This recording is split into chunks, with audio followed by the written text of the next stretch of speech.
going on, guys? So January 14th, Samsung will launch the all-new Samsung Galaxy S21, but we already know a lot about this phone, so let's talk about that. The Galaxy lineup gets reinforced with polycarbonate back panels, aka plastic, or as Samsung likes to call it, GLASSTIC. The base model, the Samsung S21 or Samsung Galaxy S21, will have a plastic back, also called 3D GLASSTIC.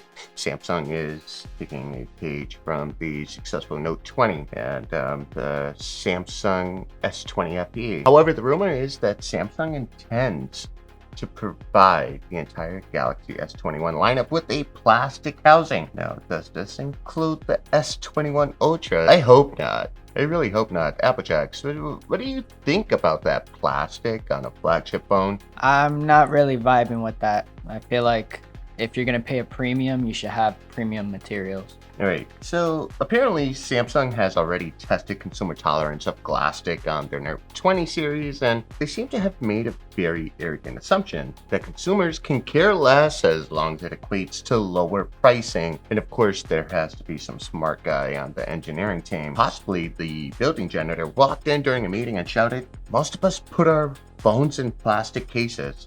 Now, I don't have a case for the Note 20, but I don't live dangerously, guys. I do put it in a case.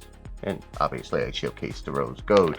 But that janitor is now head of R&D. So Samsung has been using 3D GLASSTIC for mid-range phones such as the A series and have included it in the Galaxy Note 20 series and the Galaxy S20 FE.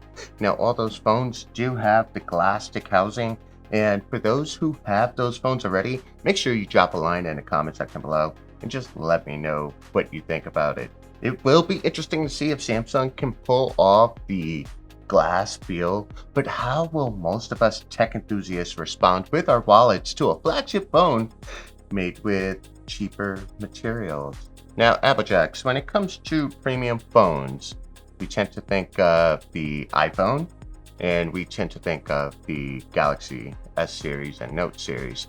Do you think Samsung is inevitably going to introduce lower pricing with these smartphones? I mean, I would assume that they would, just because plastic costs less than metal. So you would assume that it would be cheaper. Okay, so Samsung is at a crossroad. Make it cheaper for consumers or higher profit margin. Knowing Samsung and Samsung being Samsung, and actually taking a page out of Apple, they're all about profit, baby. They want to make profit, baby. There's nothing wrong with making profit, baby. I think I said that too many times, baby. Moving along. Okay, the 1080p screen. Not only has Samsung visited the wizard and got a bucket full of courage and said, hey, well, Apple has it. Let's do the same thing too and arrogantly price our smartphones at $1,000 or more. Tell them it's GLASSTIC in the back. But Samsung has pulled another page from Apple, and this time with the 1080p screen. Samsung going from a 1440 screen to a 1080p screen. And well, first, let's just say that 1440p is not really 2K resolution. So marketing gurus decided that they rounded up 1440p and called it 2K instead of 1.5K, that most consumers would lose their minds and scream, "Take my money!" Apparently, tech companies don't abide by the rules of basic arithmetic. Applejacks. Alright, you know basic math, right? What do we round the number 6 to? 10. Okay. What do we round the number 4 to? 0. Basic rules of arithmetic. Ladies and gentlemen, they've had us. They've had us for such a long time. 2K, really 1440p, which is how many additional pixels in comparison to 1080? Don't answer that question. The fact is you can't tell the difference. Which brings me to that all-important question. Can you really tell the difference between 1080p and 1440p on a smartphone display? Let me know in the comments below. And by the way, no cheating, take your glasses off. Now, PC gamers, you gotta stay hush because yes, the difference is far more noticeable as you enter display sizes of 15 inches or greater. But yeah, for a smartphone, 6.2 inches big, not really sure if 1440 makes sense. Now, there was a study, obviously an older study, where 26 individuals were tasked with being able to tell the difference between Quad HD imagery side by side with a 1080p panel. It was 50-50. Of course, the Apple camp will argue no, because it's a 1080p monitor. However, a Samsung fanboy simply loved the privilege of jumping on YouTube and hitting the 1440 toggle button. And for peers like myself, the S20 Ultra will have a 1440p LTPO display, and pricing will be announced on day of launch. We don't really know the pricing schematics for the S21 Ultra. We're just hoping that it'll be cheaper if it does in fact have a GLASSTIC back panel. So why the hell is Samsung doing this? I mean, video after video, people are jumping on bandwagon and saying, wait, Samsung's taking a step back. But it's possibly taking a step forward. You see, research shows that 1080p screens perform 20 to 30% better in terms of battery life than those with Quad HD displays or 2K displays or 1440p rounded up to 2K or whatever the math. Again, just doesn't make sense. But battery life. Let's talk about battery life, because when you couple that with the all-new Snapdragon 888 chipset based on the 5nm process, and you will see that Samsung is answering the call to our biggest complaint, battery life.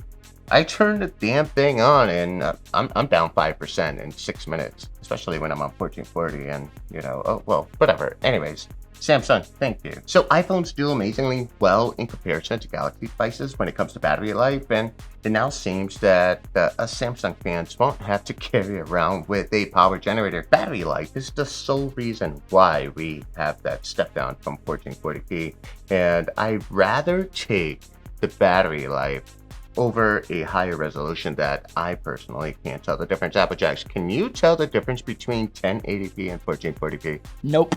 Again, PC monitors. I had a 1440p PC monitor, 27 inches, and yeah, you can see the difference, but on displays this big, no. So battery size remains unchanged, with the S21 sharing the same 4000 milliamp hour battery as the Galaxy S20, but with the change in display resolution, we are seeing about a 2-hour increase in battery performance. There you go. There goes your answer, guys. Stop complaining about 1440p. I know, bigger numbers look better. Bigger is better sometimes. Sometimes. Qualcomm has managed to finally pair the fastest ARM Cortex cores available with the new powerful Adreno 650 graphics, and they're able to fuse them with the X65G modem, and this fusion will represent a drastic cut in battery power draw. And this is important because 5G is a battery hog. Now, we won't get into the nerdy specs on this chip, we will save that for another video, but if Samsung takes advantage of Qualcomm's Quick Charge 5 technology, we could see 0 to 100% charging in less than 15 minutes. And that's mind-boggling. I don't think there's another smartphone out there that can compete 0 to 115 minutes. Right, Applejacks, I mean, what would that do for your anxiety or like battery life anxiety, especially if you're out on the go? The fact that before a photo shoot, for example, I can charge my phone for literally 10 minutes, 15 minutes and have a full charge is like... So the camera specs, and I really don't want to get into camera specs until we actually get our hands on some footage, because Samsung has let us down with their camera offerings for quite some time. But maybe with the new Snapdragon 888, we will see major improvements, especially in the realm of computational photography. And so finally, the design. It's flatter, yes. More modernized, yes. Gone are the curved displays. However, the S21 Ultra is still curved, and possibly to make it easier to hold, especially for those with T-Rex hands and big egos. And so this is the Note 20 Ultra, and it is a big phone, but I do have big hands, so you are fair to make assumptions about other things. The camera bump seems more integrated, merging from the side rail as opposed to looking like a kitchen island, as you guys can see here in the Note 20 Plus. Now, rumors also suggest that the S21 Ultra will have S Pen support. It's one of my favorite features on the Note 20. But this makes me very interested in Samsung's direction moving forward. As I've always stated, the S line and the Note line seem redundant, so maybe we will see the S line cannibalize the Note line, allowing Samsung to make room for the folding line. It's my favorite phone. really my favorite phone.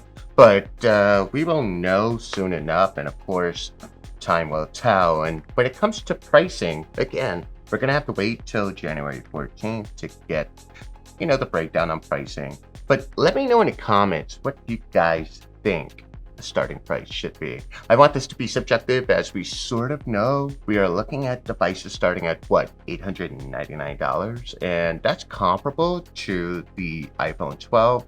Not the iPhone 12 64GB variant, but the iPhone 12 with 128 gigs of storage, which retails for about $879. But where would you put this phone price-wise compared to the competition? Let me know down below. This is Gabe signing out. Peace.